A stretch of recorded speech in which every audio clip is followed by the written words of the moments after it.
Eliam miarahaba manokana ny dada malalako Yahova. Elia ihany koa miarahaba manokana ny Yahozoa. Tonga amin'ny fotoana letsika izay iarahantsika amin'ny zoan'ny Yosoa. Amin'izao ora amin'ny 7 ora alina izao. Somary efa mihoatra kely moa lera fa tsy manino ihany koa izany. Mbola misy fandaminana kely izay natao. Efa tafaraka indray izao ny amin'ny teny.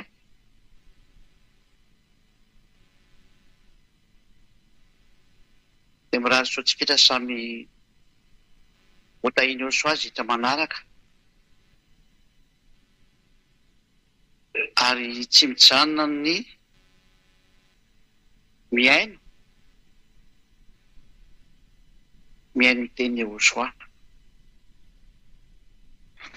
Otahiny Yosoa daholo itsika rehetra ny amin'izany rehetra izany ary. Voalohany teny aloha dia aty aminay zao amin'izao ora zao misy zava-maneno be manenoneny be mihitsy aty. Dia somary manamboatramboatra sofina kely izany nareo aloha. Satria tena tapatapa be mihitsy izy. Efa izany ihany moa izany hoe tsy dia andinisana azy fa tena mafy be ilay zava-maneno olona any ambadika any. Dia mety ho henonareo ihany ilay izy fa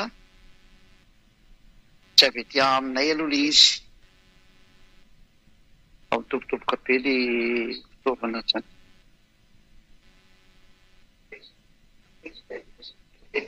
Ny teny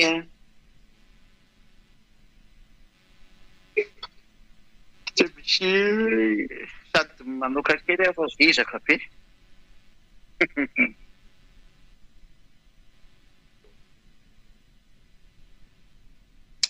Ny teny fampiresahana aminareo indray androany ampianarin'ny Elianareo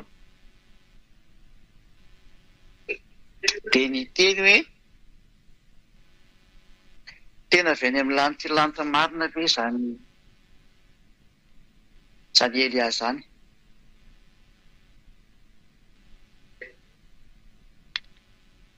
Izay ny hiterevantsika ny amin'izao an'izao aloha izay miaino. Satria izao aty ampitan-dranomasina dia izany indray izany no entiny tevoly izany. Manakana ny lalan'ny olona. Ary tena vitan'izareo mihitsy moa izany miteny amin'izao hoe vendrina be hono izany izay olona mino izany hoe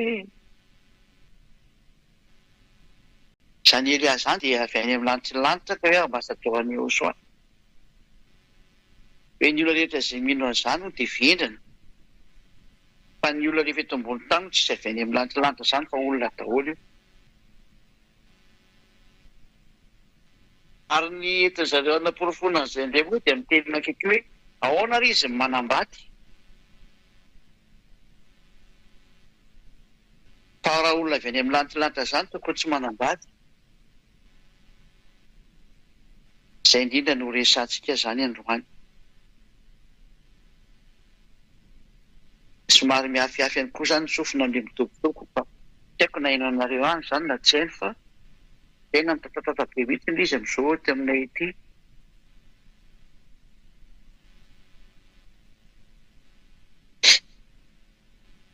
Tsy dia maheno nareo.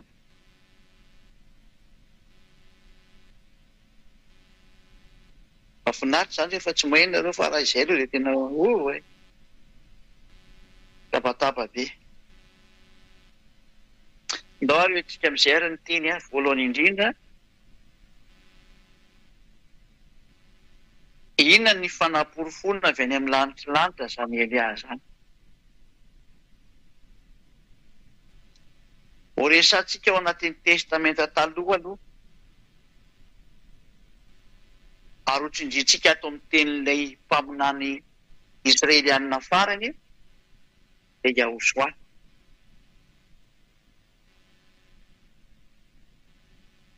Ny teny alika hatramin'ny testamenta taloha moa izany na ny hoe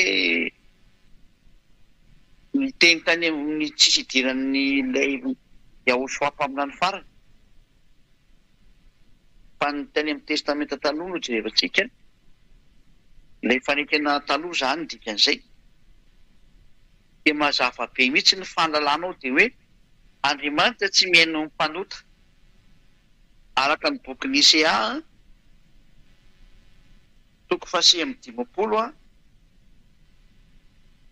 andin'ny voalohany sy ny faharoa.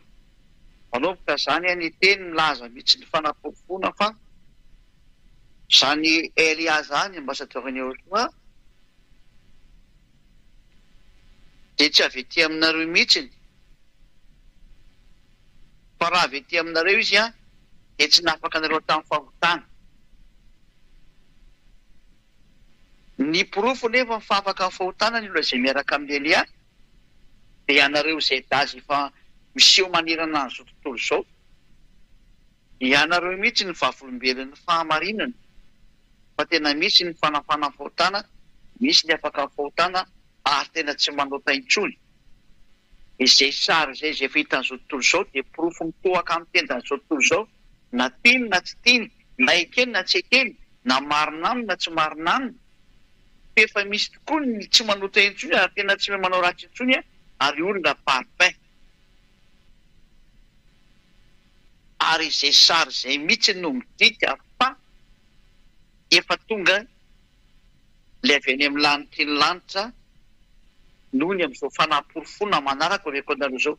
Ka ny bazin'ny fanaporofona zany dia tokana ihany dia ianareo izay daha tsy manao ratsy intsony, ianareo izay daha tsy mety manota intsony, ianareo izay daha lasa parfait tanteraka, perfect hoy ny anglisy. Zany rehetra zany ny fanaporofona ny sovitan'ny Yahosoa, ilay zanaky ny avo indrindra teo mihazo fijaliana dia entiny Elia ankehitriny amin'ity planeta teranareo ity hoentina naporofona. Efa tonga mihitsy ny avy any amin'ny lanitra dia omena antsika amin'izay mitoko sy indinina. Izay atoko fa 9:50 andininy voalohany sy ny faharoa. Isaia 59:22. Indro ny tanàny avatsy hoe fa mavonjy, ary ny sofiny tsy lali-dalovana fa mahare,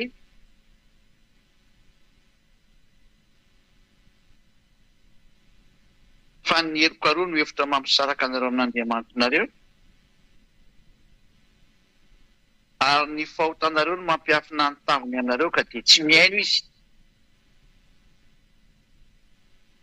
Io Andriamanitra io zany dia tsy mihaino ny mpanotina.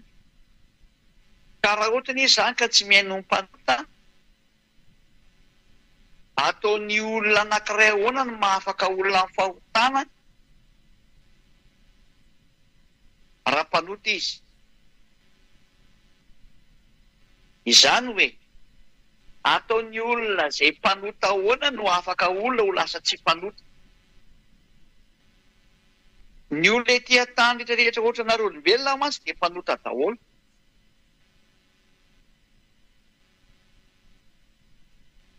Ary amin'ny mampanota anareo tsy possible mihitsy no lasa tsy mpanota izay miaraka aminareo. Fa matoa zany lasa tsy manota intsony izay miaraka amin'ny Elia. Zany Elia zany dikan'izay fa tsy avy ety aminareo.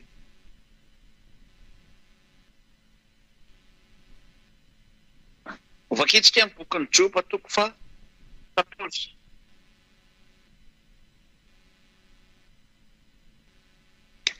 Joba 14.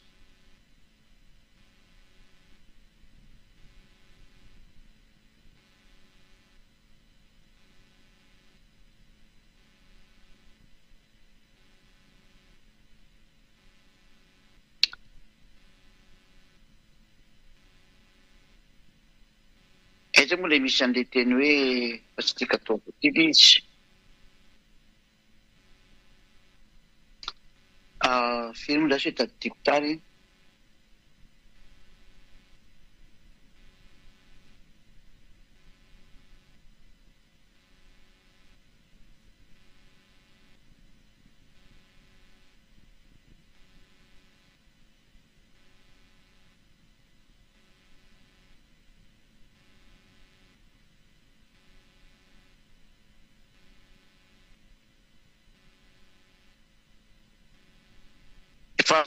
tadidiko izay hoe aiza izay olona maloto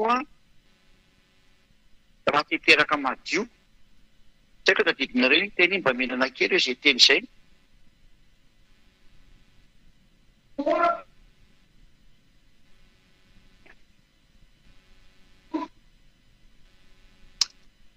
Rehefa torony mamampo mamy mametoko tsy ambiny be. Mba firy izy. Ohatrany any amin'ny andininy fafiry amin'ny Jobao. Tadidiko mihitsy izy fa tadidiko lasa 14 tadidiko aleka tena kely tadidiko. Mba firy angamba izy sinoa. Aiza kory izay maloto amoaka madio. Izay mihitsy le sary mipetraka anatin'ilay teny.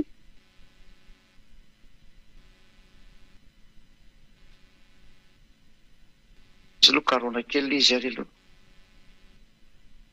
Tsy 14 ka. Io indray resaka vehivavy miteraka ny dikany dia tsy io izy.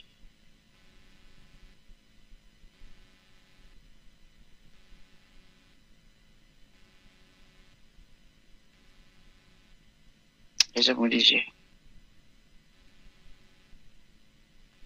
Hoe aiza kory izy izay madio ateraky ny maloto ohatran'izay le teny.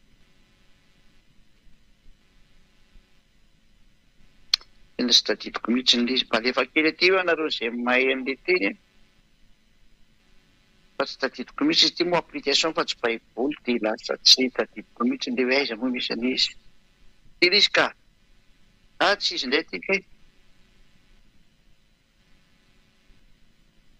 Teny ity mihitsy izy kay. Aiza Job 14:4 ihany izy satria izy fatsafaka. Aiza zavatra hafa mihitsy moa kay ny hitako.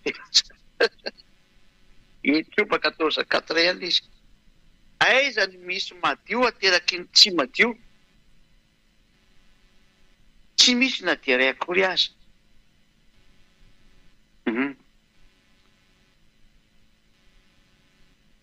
Ny teny eto izany dia mametraka tsara mihitsy hoe tsy misy olona ho madio izany ka ateraky ny tsy madio. Izany hoe avy any amin'ny olona maloto izany. Tsy misy zavatra ho madio voaka mihitsy eo. Raha maloto izany Elia dia maloto automatika izay naterany. Dia olona miaraka amin'ny Elia izany ny dikan'izay.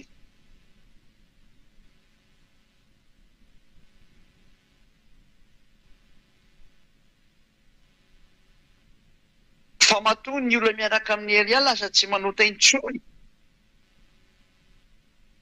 Matoa ny olona miaraka amin'ny Elia natapatapaka be izany. Matoa ny olona miaraka amin'ny Elia tsy manota intsony.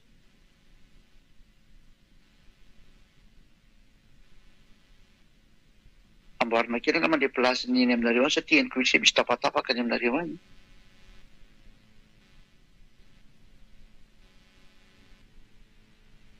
Matoa ny olona miaraka amin'ny Elia tsy manota intsony dia izany Elia izany mihitsy nefa madio ny dikan'izay.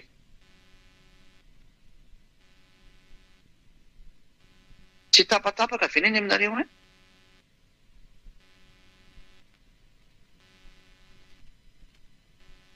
Ay.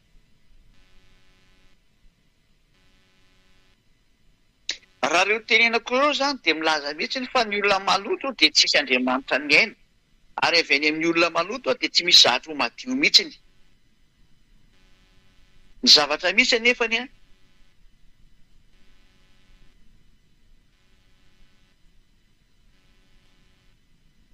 izay nge maheno hoe tapatapaka ny aminareo any.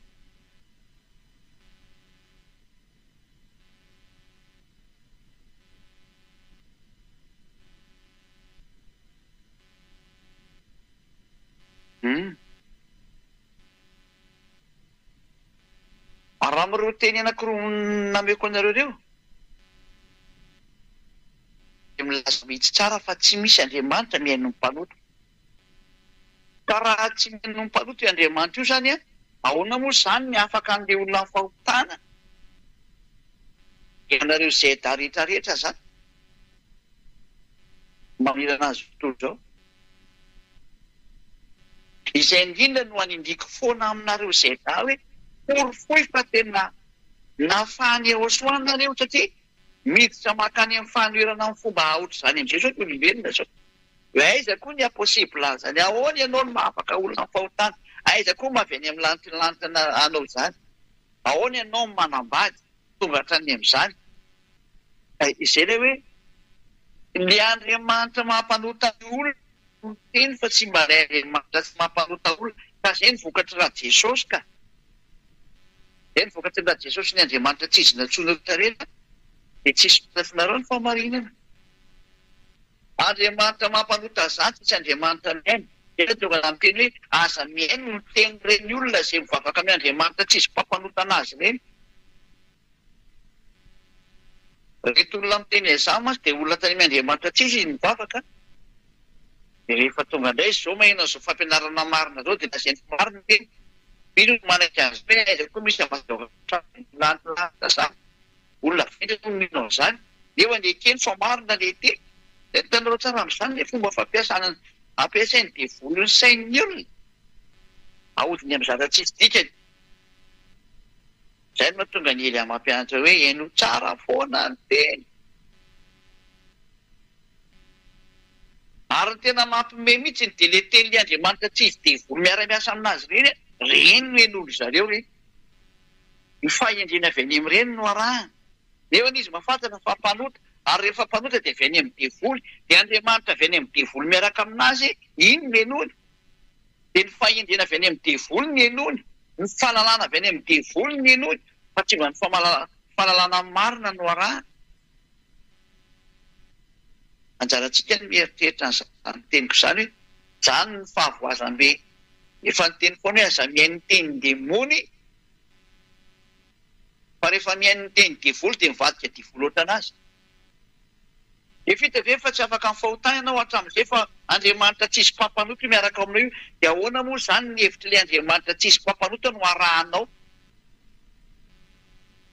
efa fantatra fa mpanota anao hatramin'izay dikan'izany tsisy Andriamanitra niaraka taminao dia ahoana moa le Andriamanitra tsy marina ny arahanao indray no mbola enona indray ny apahana teny avy any aminazy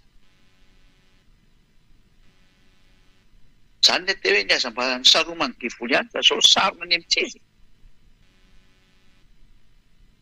itenenako sy nanarako antsika rehetra hoe mba mitany ho an'izay resy lahatra rehetra satria maneran-tany moa ny teny dia tsy misy efa foana ny teny manerana azy tontolo zao fa mazava io teny io ny vavolombelon'ny fahamarinana zany Eliazana dia tsy ampiseho ny herinay sy ny fahefanay dia ny olona hitanareo tsy manota intsony tsy olona ray na olona roa kory no miteny izany na folo na zato amanarivony no miara manao fanambarana azy vavolombelona amin'ny teny fa tena tsy manota intsony ary tsy manao ratsy intsony ataonao ahoana ny amaly an'izany ary tsy hoe koa ny olona manaraka anany anatin'ny lavatranoko ireo olona reo ka hoe fahanako hohanina sakafo izy dia mody manaiky ny teniko samy manana ny tranony samy manana ny ataony samy manana ny asany fa samy mitazona ny famaseny ary tena tsy manao ratsy mihitsy ho vavolombelony ahosoafiny famezam-boninahitra ny dadamala iava ireo ny vahoaka an'Andriamanitra manamarina zany fanaporofoana voalohany fa matoa misy ny fanafana fahotana dia ny haino Andriamanitra ny dikan'izay ka rehefa mihaino Andriamanitra dia afaka ny fahotana le olona izay nenony ary tsy hoe manao ratsy intsony mazava ho azy fa le olona nenony voalohany dia izay mitondra n'io teniny io ary matoa mihaino anazy Andriamanitra dia tsy mpanota intsony io ary raha tsy mpanota intsony io io olona io tsy avety tany amina avety aminareo zany avy any amin'ny lanitra ny lanitra io satria ny lalàna mihitsy no teny fa Andriamanitra tsy mihaino ny mpanota ianareo rehetra izay natera-behivavy ety nefa maloto daholo toy izao ngainao sy natera-behivavy iena nateraky ny vehivavy fa hafa mihitsy ny fandehan'ny Eliazany Eliazany efa nitantanana efa nitantanana izy ary narovana hatrany am-bola kely izy ary nitehirizina foana izy mandrapahatonga ny andro teny iarahany amin'ny dada Iavasy eo soa navelany ny aina tahaka ny olombelona rehetra rehetra izy fa voafidy izy ary voalary mandrapatonga ny fotoana zay etsona azy amin'izay. Zany ny atao hoe Elia zany. Ary rehefa tonga amin'izay ny fotoana ny etsona azy andovy amin'izay ataovy ny asanao. Dia io izy mitsangana ary zay niaraka taminy dia tsy nanao ratsy intsony, tsy manao teny intsony. Porofo zany fa efa madio io olona io, dikan'izay matoa navita nanafaka olona madio. Satria ny lalàna dia miteny hoe aiza korony izay olona maloto ka hiteraka madio. Na hoe aiza koa izay rehetra izay hoe madio ateraka ny tsy madio. Izany teny izany dia manam-porofo zany. Fa matoa afaka ny fahotana ny olona izay miaraka amin'ny Elia ambasadiovany Joshua. Elia mihitsy ny madio ny voalohany indrindra. Fa raha tsy madio zany Elia zany dia tsy afaka ny fahotana ny olona ary tsy ho lasa tsy ho tonga tsy mpanota ny olona. Ary mbola mpanota foana ny olona raha toa ka tsy madio zany Elia zany. Fa matoa ny olona efa tsy manota intsony, Elia mihitsy ny madio dikan'izay. Izay ny fanaporofona voalohany amin'ny testamenta taloha. Hoe matoa afaka ny fahotana ny olona ankehitriny, madio ilay olona. Miaino anazy io Andriamanitra io. Satria ny lalàna dia hoe Andriamanitra tsy mihaino ny mpanota. Matoa nefa ilay olona zany afaka ny fahotana, mihaino anazy Andriamanitra ny dikan'izay. Mihaino an'ilay rano izy ny dikan'izay. Ary matoa mihaino anazy io Andriamanitra io amin'izao fanafana fahotana matanjaka dia matanjaka amin'ity planeta Terre nareo olombelona ity. Tonga eto ilay tsy mahay manota intsony dikan'izay, ilay ny rany dada Iavamalala, Eliano anarany. Naniraka anazy Iavano anarany. Reo toko sy ndiny hitanareo reo, adianinareo reo, ny fanaporofona.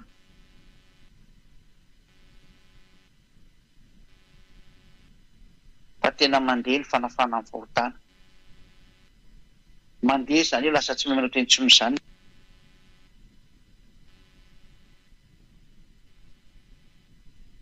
Midika izany.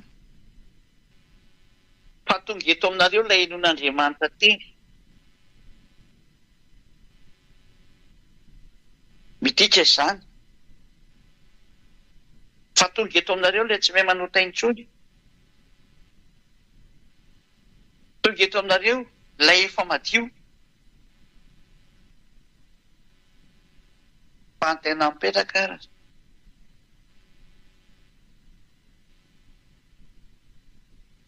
Possible avy ety aminareo ety ambony tany ve dia olona izay. Satria ireo mpitondra fivavahana manerana azy tontolo izao ireo, na iza na avy aiza na tao amin'ny fivavahana inona ny misy azy, na fivavahana inona ny misy azy. Izay karazan'Andriamanitra rehetra natsoiny olona dia mitovy daholo ny patron, patron mpampanota daholo. Dia volo Satana zany ny dikan'izay ny resahako io. Tsy nisy olombelona afaka fahotana zany teto naray aza. Fa izao ny fanafahana fahotana vao misy amin'ny alalan'ny Elia. Fa raha ohatra n'izany ka tena nareo olombelona ireo ny hoe mba nisy an'izany atao hoe tsy mpanota zany, dia efa eny nareo nafaka olona tamin'ny fahotana. Fa matoa ny olona tsisy afaka nareo amin'ny fahotana, mpanota nareo, avy ety an-tany nareo. Ka raha izany Elia zany koa avy ety an-tany ohatranareo, dia tsy nafaka amin'ny fahotana tahaka an'ireo olona mpitondra fivavahana na avy aiza ohatran zareo. Fa matoa Elia navita ny nafaka olona amin'ny fahotana, alasa tsy mpanota intsony izay miaraka aminy, alasa tanteraka. Dia tsy avy ety an-tany zany Elia zany, fa avy any amin'ny lanitra ny lanitra izy, matoa mihaino azy ny dadany, ary matoa izay miaraka aminy dia tsy manota intsony ary tena afaka amin'ny fahotana. Fa naporofoana zany fa tsy avy ety aminareo izy. Ray izay teny izay. Niporofontsika eo amin'ny testamenta taloha ilay izy. Fa naporofona faharoa indray. Ho porofontsika amin'ny tenin'ilay mpaminany farany. Yahosoa no anarany. Ahoana indray ny tenin'ilay mpaminany farany Israelianina? Satria mpaminany Israelianina ny nareo teny. Io moa ilay fampianarana mandeha foana amin'izao tsika miteny izao. Araka ny Deutéronomia 18:15 hoe mpaminany Israelianina no nareo, ary Yahosoa dia mpaminany Israelianina. Deutéronomia 18:15. Ahoana ny fipetraka an'izany teny izany? Hoe io teny mpaminany. Ary ilay mpaminany farany izay atao Yahosoa, ilay mpaminany farany Israelianina, izay ndao jerevantsika indray ny teniny. Dia izao ny tenin'io Yahosoa io hoe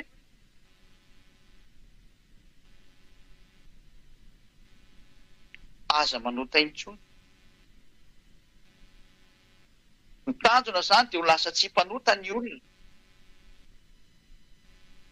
Fa raha mbola mpanota ny olona dia tsy izy izay, tsy miaraka aminy izay.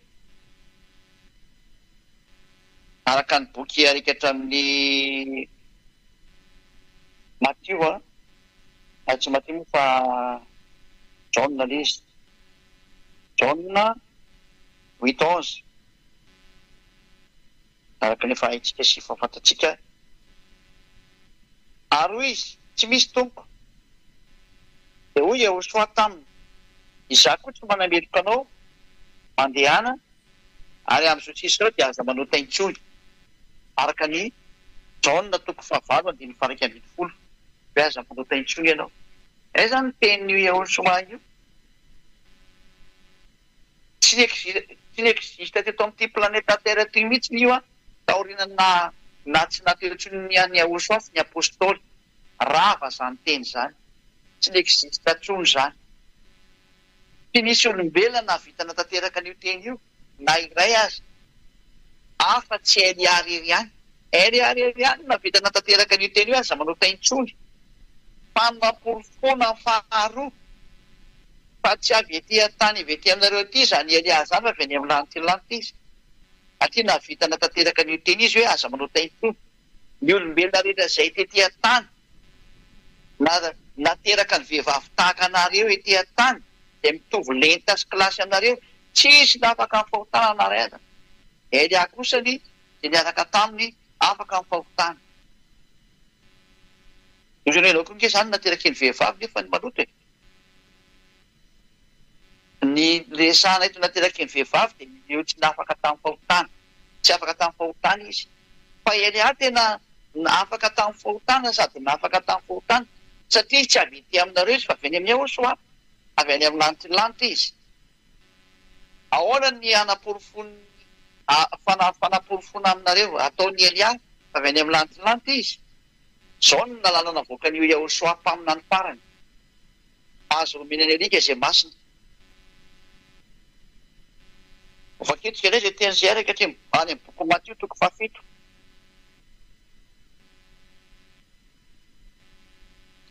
Matthieu 7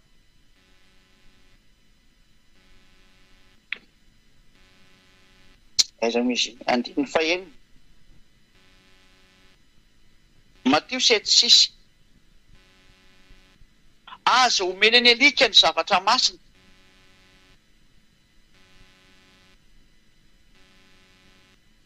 Ary aza tsy mpeo nolona ny kisoa ny vato soanareo. Fandrahoana hitsakany izany izy ka hifototra dia miraviranareo. Ny lalàna nameny Yahosoa dia hoe azo omenany alika ny zavatra masina.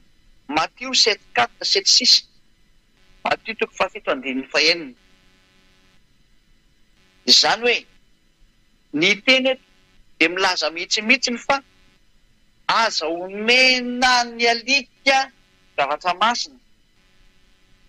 Tsy fampitoviana olona amin'ny alika akory izany fa tenin'Andriamanitra no miteny an'izany.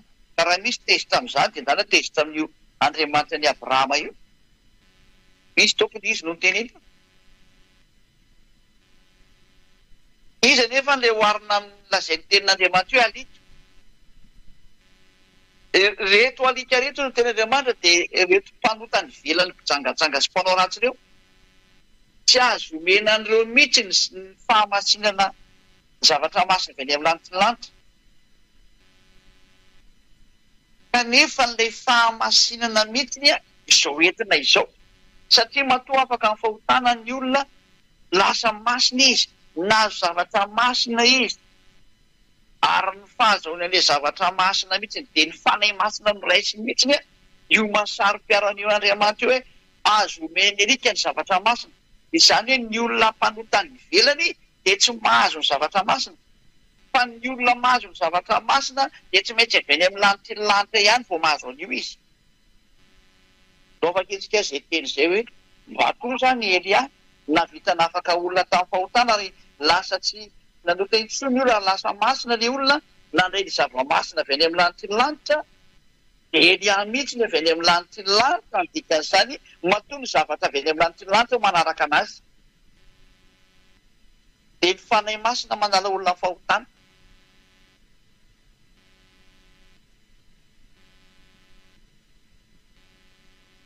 Apokalipsy toko 2:20.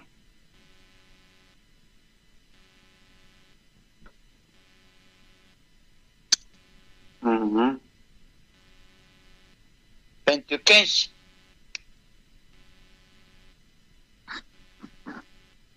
Apokalipsy 22:15.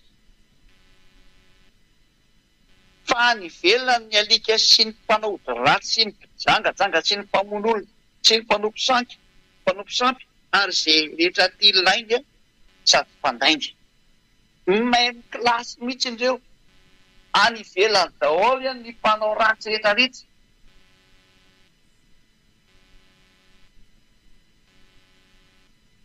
Any ivelan'ny fanjakan'Andriamanitra.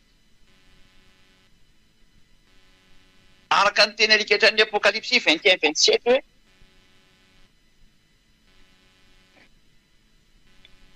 Apokalipsy 21:27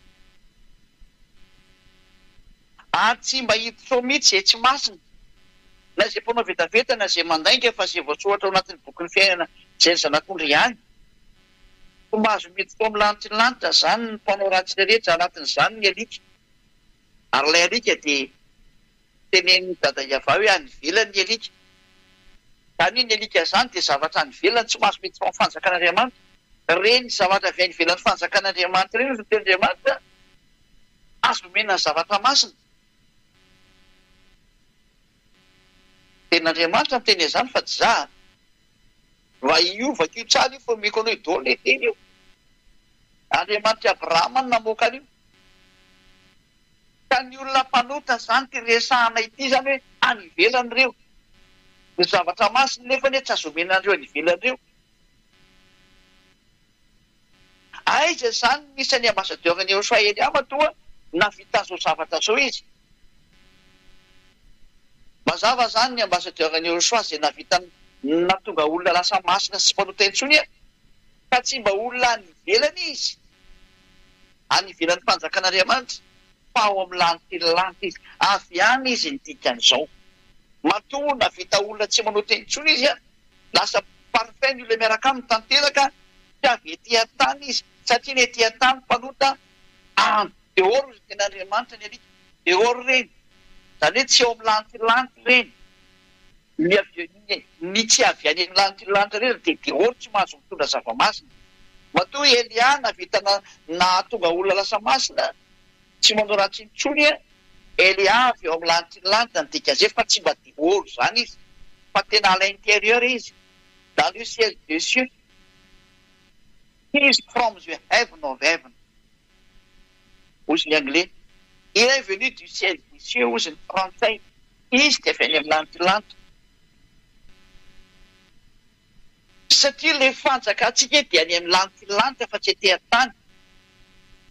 Ka raha hoe any ivelan'ny alika, any ivelan'ny fanjakan'Andriamanitra ny dikan'izay.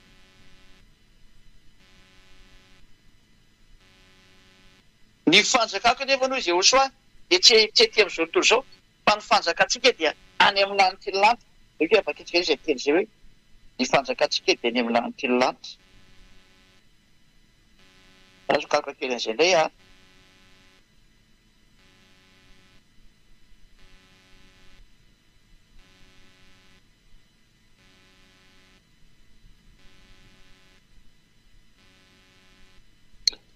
antsika izy Philippianina 3:20 Philippianina 3:20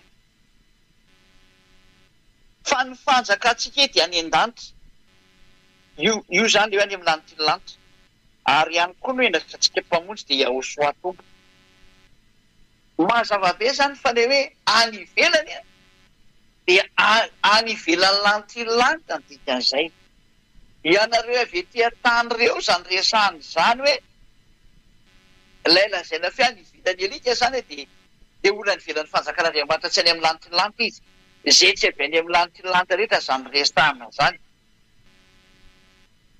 nareo olombelona kely ety an-tany zany tenenina amin'izany resaka zany zany mahatonga nareo tsy mahafaka fahotana olona io tsy afaka fahotana amin'ny olona mihitsy nareo satria nareo avy ety an-tany Philippianina 3:20 ianareo zay avy ety an-tany dia tsy afaka olona fahotana zany no oviana ary zany mahatonga nareo tsy navita nafaka olona fahotana satria nareo any ivelany lanitry lanitra nareo fa rehefa tonga amin'izay le avy any amin'ny lanitry lanitra nanaraka anazy ny zavatra avy any amin'ny lanitry lanitra mahafaka amin'ny fahotana dia ny fanahy masina izay resana aminareo dia io ny olona fa tsy mahay manao ratsy intsony tokoa ary tena tsy navita nanao ratsy intsony ary sambatra izay tafaraka amin'ny Eliazo fa tena tsy mahay manao ratsy intsony izy izao teny izao ny fanaporofona fa i Eliazo zany dia ao amin'ny lanitry lanitra izy ary tany amin'ny lanitry lanitra izy satria ny ao amin'ny lanitry lanitra no manana ny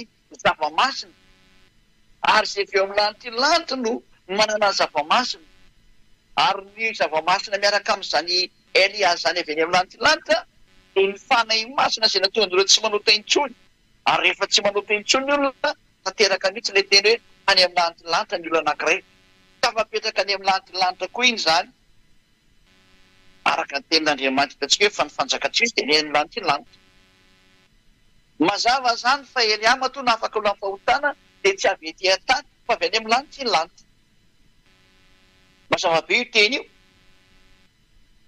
dia tsy mba avy ety an-tany avy ety aminareo fa raha zany dia tsy mahazo mitondra an'izao fanafana fahotana zao koa izy tahaka anareo hatramin'izay tsisy nafaka tamin'ny fahotana fa raha voalasa ny apôstôly maty dia tsisy tsony ny fanafana fahotana zava-doza no nataonareo olombelona novainareo ny anarana marina zavatra hafa no tomponareo Andriamanitra tsy izy daholo no tomponareo mpiara-mamindra amin'ny devoly no tomponareo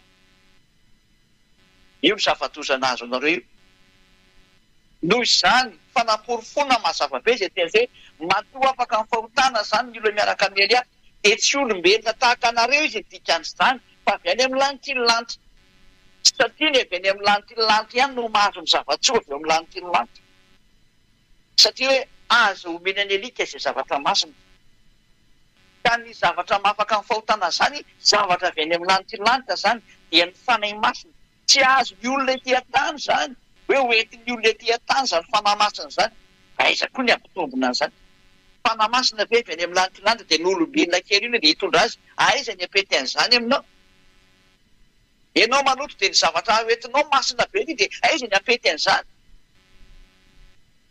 ny fanahy masina ngeika zava-boary afaka miresaka sy miteny ary ireo mihitsy manao ny fanafana amin'ny fahotana io no nibaiko ny eo asolmy anazy amin'izy mitary-dalana ho amin'ny marina dia izay no mahatonga ny olona tsy manota intsony ary zany fanahy masina zany dia avy any amin'ny lanitry lanitra zany rela hoe azo omeny alika zavatra masina izay miaraka amin'ny fanahy masina io zany zavatra avy any daholo vao mahazo mety io dia izay no mahatonga ny Elia hoe avy any Elia matoa miaraka amin'ny fanahy masina izay mandala amin'ny fahotana ary izay no fanaporofona fa avy any mihitsy ny Elia satria io fanahy masina io no mahatonga ny olona tsy manota intsony ary io fanahy masina io no mahatonga ny olona tsy mahay manao ratsy intsony lasa parfait ary zany ny fanaporofona mipoaka amin'ny tendany olona fa tsy azo no lavina intsony zany devoly sisany mandahany zany ko izay mahadevoly ny devoly fa tsy izay izy dia tsy atao hoe devoly izy tsy maintsy mamaly foana izy fa saingy tsy azo ny toerana kosiny io ny olona fa afaka amin'ny fahotana efa lasa tsy namantsony efa tonga ny irany amin'ny lanitry lanitra zany no midika fa tonga dia avy any amin'ny lanitry lanitra io izy io hitanareo io ny sariny io za izay miteny io Elia io fahatelo zany zay fa ny tena mipetraka farany amin'izay efa mazava aloha zany iny ny fahafahana ny fahotana no pirofo fa tsy abe tia-tany Elia fa avy any amin'ny lanitry izy fa tsy maintsy nalefa olombelona izy mba hamonjy anareo tahaka nataony Yehosoa satria tsy maintsy hiara-monina aminareo olombelona izy tahaka ny Yehosoa koa izay zoko malalany dia tsy maintsy natao olombelona izy nateraka ny vehivavy koa izy tahaka ny Yehosoa fa ny tena mipetraka manino izy ny manambady valy teny omeko anao Yehosoa tsy manambady satria izy tsy tia hanambady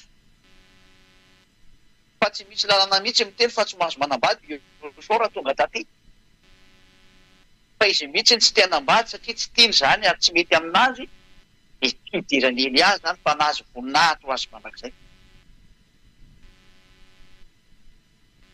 fa ny lalàna ny Yehosoa mihitsy dia tsisy miteny mihitsy aza manambady zany ny lehilahy zao ny lalàna ny dada Iava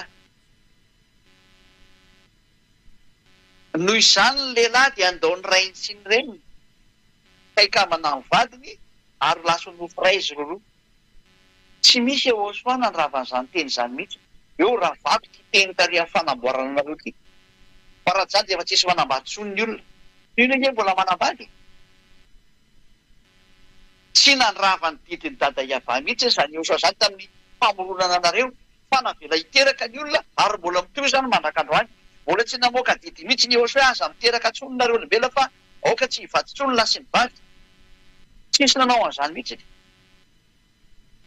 noho zany ho an'ireo izay milaza fa manino ny Elia manambady ianao ke zany manohitra ny lalàn'Andriamanitra fototra mihitsy zay nge nateraka olombelona koa Elia nge natao olombelona tahaka ny Yehosoa izay tonga nateny hoe izy ny tsy tia hanambady ny amin'ny momba anazy manokana dia tsy idirany Elia mihitsy zany fa raha ohatra ny Yehosoa zany ka mba tia hanambady tety avy natao tsara mety zany fa zany efa milaza fa izy tsy nanambady izy ary marina zany inona ny antony izy ny tsy tia hanambady satria tsy te hianambady fotsiny zao izy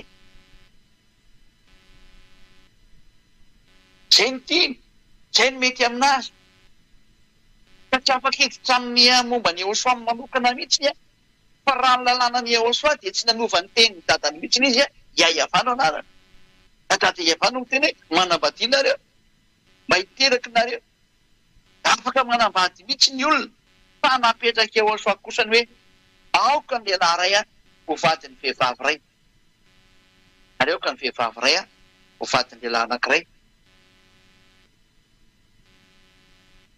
valy teny omeko an'ilay fivavahana izay milaza fa hoe tsy mahita ao anatin'ny baibolony izy fa hoe lehilahy ray dia manambady vehivavy ray ary vehivavy ray manambady lehilahy ray satria mandeha be anatin'ny internet any zany teny zany za tsy hanona le fivavahana fa mahafantatra an'izany ho an'reto manambady bidibe reto dia meko anao ny tenin'Andriamanitra ho an'ireo rehetrarehetra izay miteny an'izany fa ao anatin'ny tenin'Andriamanitra mihitsy zany adoke dia efa tsy te izay teny izay satria parantesy kely menanareo zany ary eka hatramin'ny bokyny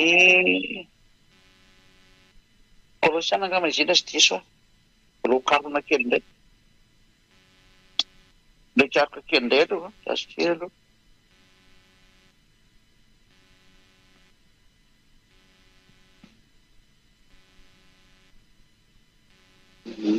azo aloha tena tsy efako misy tsy tany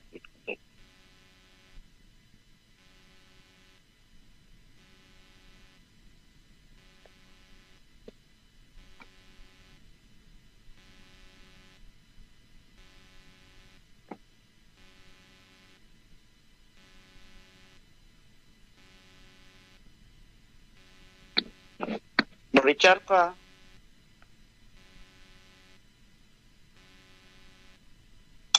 Koritianina voalohany moa fa tsy Koritianina voalohany 7:2 Koritianina voalohany 7:2 dia amin'ny teny frantsay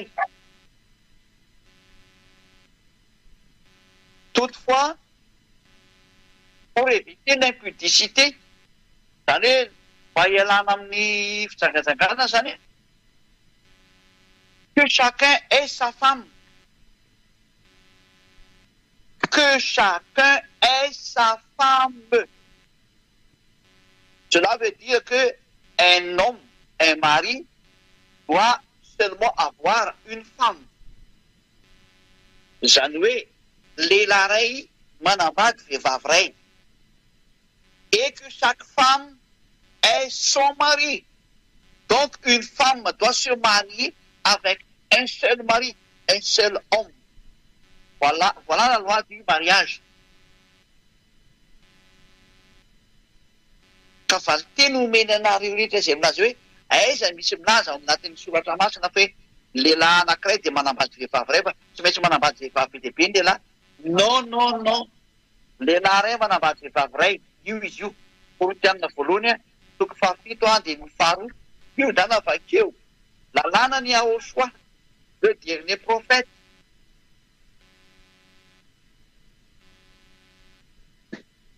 Miverina any amin'ny voalohany.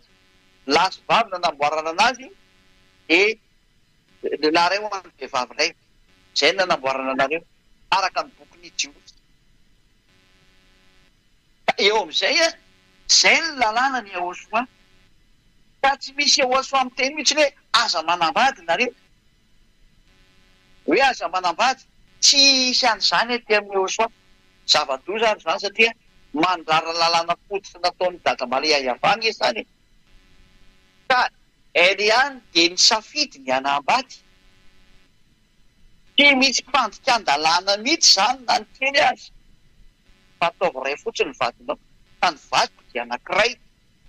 Dia mety be mihitsy izany. Tena tsisy olana mihitsy izany. Nanaraka lalàna tsara mihitsy izany. Lalàna ny famorona ny olombelona izay lasa ny vadik'olombelona tety. Fa zany na dia avy eny amin'ny lanitra zany. Za koa nataony dadako iayava ho lasa olombelona dia manaraka lalàna amin'ny tany amin'ny maha-olana tsisy olana mihitsy izany. Dia teny ianao hoe ka ahoana ary ny voalaza teny Andriamanitra hoe tsisy manambady ny avy any amin'ny lanitra fa tahaka ny anjely. Fa le anjely ange tsy nivadika olona. Tsy nisy anjely navadika olona zany tety aminareo tety. Fa ny anjely dia zava-boary mandehandeha izy dia miveriny amin'izay naniraka anazy foana eny izy. Miveriny amin'ny toerana izay nametrahana azy izy. Izay ny atao hoe anjely. Fa tsy nivadika olona ohatra ny Elia zareo. Fa Elia nivadika olona. Natao olona mihitsy ny Elia. Dia izany mahatonga ny afaka manambady Elia satria izay ny tiany Elia. Ary izay koa nandaminana ny lalany dia bety izy manambady. Misy olana mihitsy izany. Ary ny dadako ilay naniraka ny fanahy masina niaraka tamiko nankaty. Ilay nanendry anahy izy mihitsy miteny hoe dalanao manambady. Dia inona ny olana amin'izany? Nanaraka lalàna mihitsy ny izay. Ary ny fanarana lalàna tsy midika hoe fahadisolana fahotana. Autorisé zany avy any amin'ny lanitra ny lanitra. Dada Maria Iavana mihitsy nametraka an'izany lalàna zany.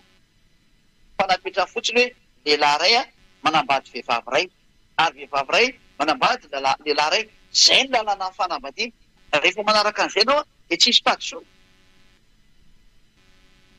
Ka izay ny valy teny menaliana hoe Elia akory dia toy anjely maso dia tsy hita maso izy. Fa mandehandeha izy.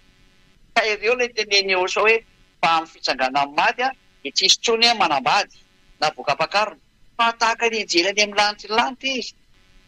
Ka ilay anjely any amin'ny lanitra ny lanitra tsy mipetraka etỳ an-tany navadika olombelona.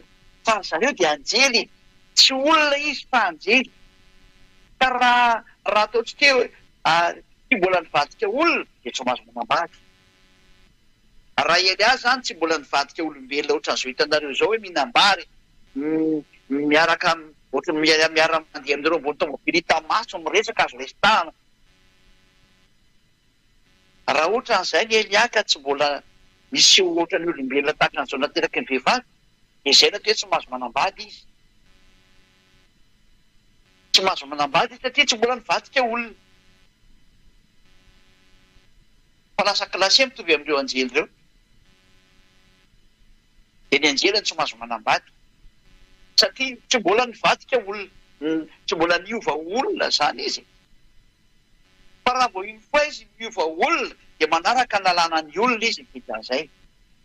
Ka ahy efa lasa natao olona dia manaraka lalànany olona izy dia afaka manambady izy araka ny safidiny. Ka ny nandefa nanambady dia ny dadako dia iava ary ny zoko eto hoe Iahosoa teny hoe dala no manambady fa izay ny mety aminao dia nanambady Elia ary tsisy lalàna manohitra an'izany. Hoe afaka itsika hoe fataka ny anjely any amin'ny lanitra izy aloha.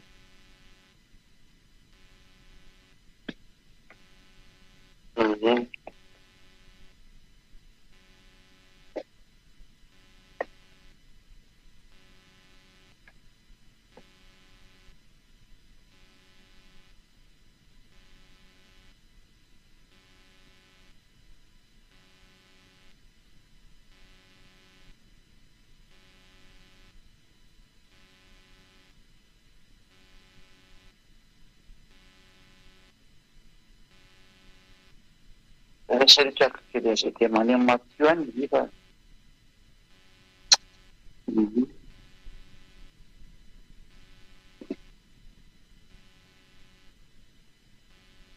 Matthieu 22:30. Matthieu 22:30.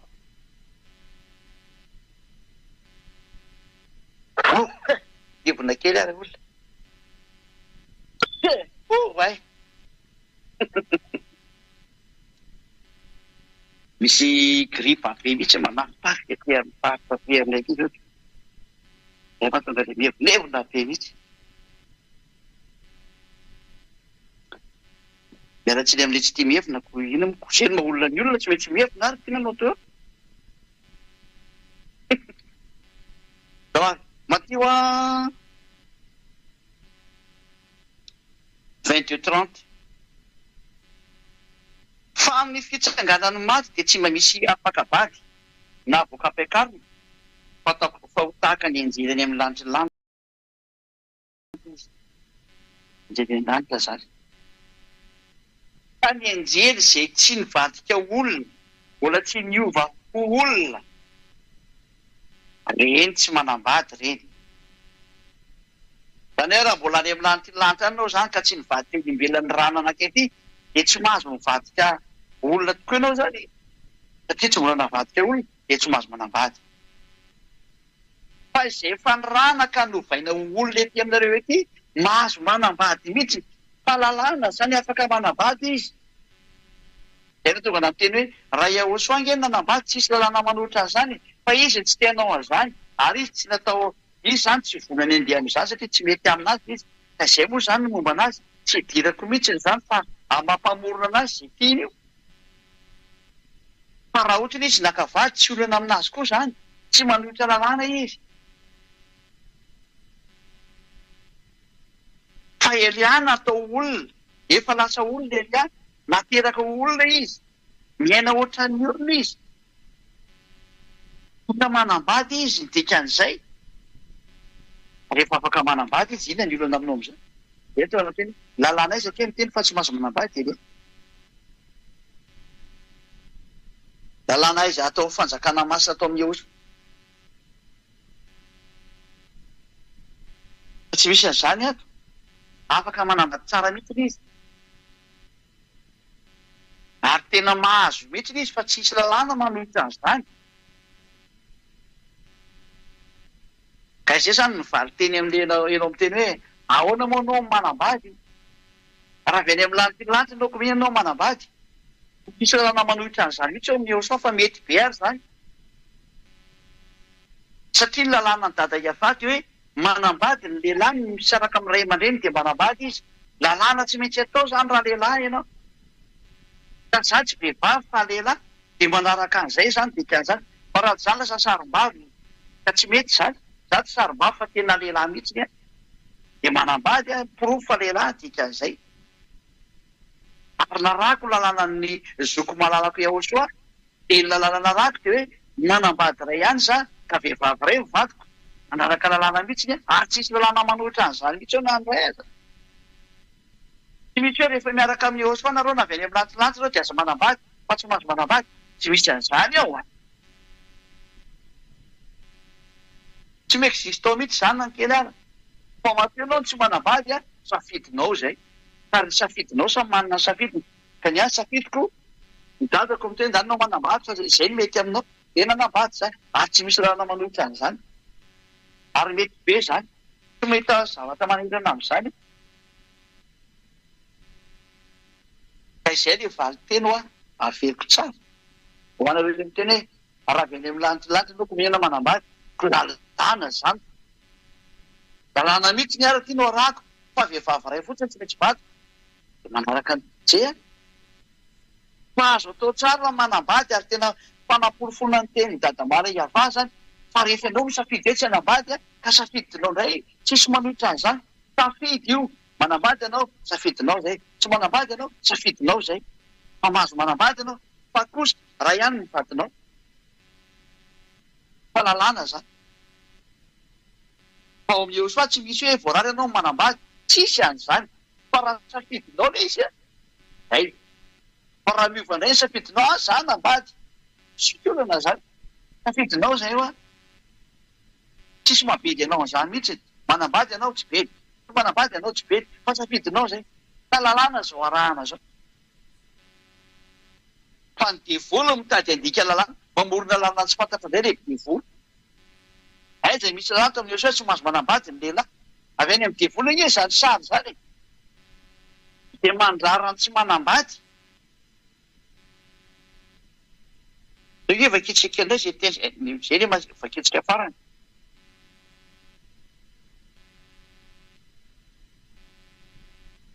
traka kely am'izay aloha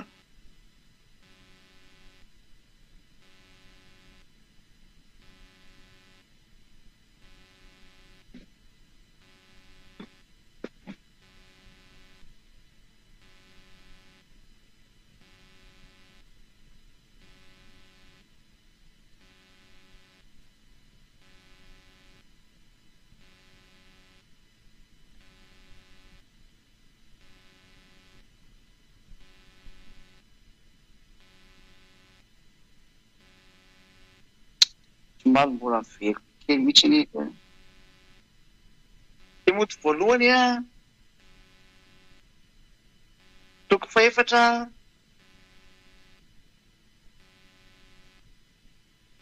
lasy aloha hoe anao vetsika aloha le anateo a misy ny teny mafisokety a temoty voalohany toko fatelo a andiny faharoa ambiny folo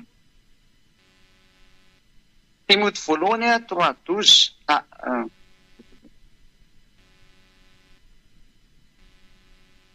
Timothée voalohany 4:3 zafady indrindra Timothée voalohany 4:3 Timothée voalohany 4:3 zay mandrara tsy anambady anao mavaketsika misy ny andininy voalohany sy ny faharoa e fa ny fanahy milaza marina Timothée voalohany toko faefatra andiny voalohany ka hatramin'ny fahatelo fa ny fanahy milaza marina fa amin'ny andro fivoriana dia emotra amin'ny finoana ny sasany manaiky fanahy mamitaka tsy fampianarany demonia amin'ny fiatsaram-belatsy ny mpilaza lainga ka voapetaky ny vy mamay ny fietretana sa misy olona mampianatra zava-doza zany ty olona fanahy mamitaka ny ao anatiny eo zany inona taon'ity fanahy mamitaka ty zay mandrara tsy anambady fa ny olona miteny an'izany ianao tsy tokony manambady a fanahy mamitaka ny ao anatiny eo zay olona miteny an'izay fanahy devolo ny ao anatin'izay olona zay de mandrara ny lehilahy hoe ahoana ianao manambady ikazay manko hoe ianao tsy mahazo manambady de zay olona zay zany zay miteny an'izany a fanahy mamitaka ny ao anatiny eo satria mandrara ny programa ny dada iavà amin'ny olona namboary ka rehefa nisy olona ny programme ny dada iavà ho tonga olombelo ary lasa lehilahy de mahazo manambady izy fa ny mandrara ny lehilahy anankiray tianambady de olona fanahy mamitaka ny ao anatin'izay olona mandrara zay ka mety rehetra zany zay manao zay hevitra zay rehetrarehetra fa vao mety tena mahadevoly be anao zany mahazo manambady tsara zany Elia zany lalàna mihitsiny zany ary manaraka an'izany tsara mihitsiny fa kosany a manambady tokana lalàna zay. Dia izay ny namaranako ny teniko antsika rehetra koa mirary soana rehetrarehetra eto amin'ity planeta terre nareo ity, aza manaiky fampianarana demonitso sy oletiny demoni fa manarahany Eliany zay. Mazava aminareo zava-drehetra zao alefa ny devoly taolo ny hevitra rehetra zao dia mandeha ho azy fotsiny mivavaka. Izy aminazy fa raha avy any amin'ny lantilanty Elia dia tsy afaka manambady izy rehefa ety. Eliany efa lasa olombelona, fa raha tsy mivadika olombelona kosa ny Elia dia tsy mety zay hevitra zay. Fa raha vao lasa olombelona izy dia tsy maintsy manaraka ny lalàna ny maha olona anazy izy. Fa lalàna zany raha avy any amin'ny dada malala iainga avany lalàna amin'ny maha olona ny olona dia tsy maintsy arahana zay. Ny tsy fanarahana an'izay kosa dia bedy. Fa raha ianao indray no misafidy hoe za tsy hanambady, indray safidinao iny, fa tsisy mandrara safidinao amin'izay. Safidy ohatra Jehosoa, safidy ny tsy hanambady, tsisy mandrarana azy amin'izany mihitsy. Fa raha nanambady ary izy dia tsisy mandrarana azy mihitsy anao zay kosa hoe lalàna ny dada Iavany manambady. Fa saingy izy moa efa lasa nandeha Jehosoa tiako tenenina. Manjara ny Elia amin'izay zao mandeha.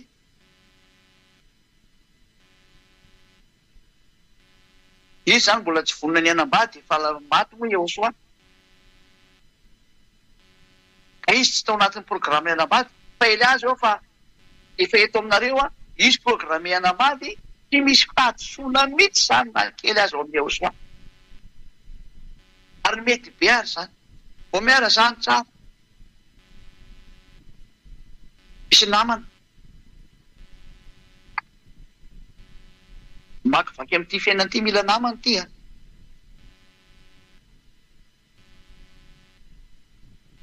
Ka tsy olana mihitsy zany, tsy mandika lalàna mihitsy zany na ny kely azy.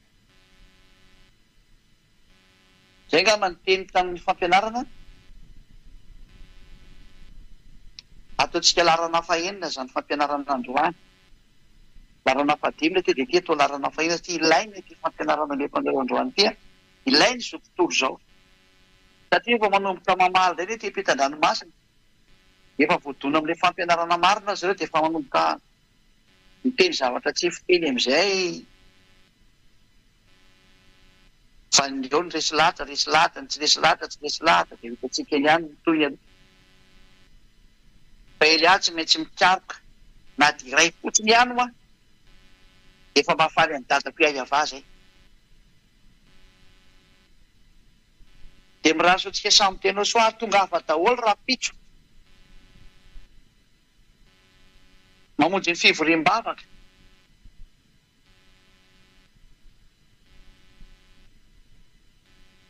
Aza misy mitaraikiraiky any an-trano antsony fa tonga daholo manome voninahitra ny dada Iavà Jehosoa mamonjy ny fivoriam-bavaka amin'izay any amin'ny fiangonan'i Jehosoa izay misy any Elia ambassadeur-n'i Jehosoa.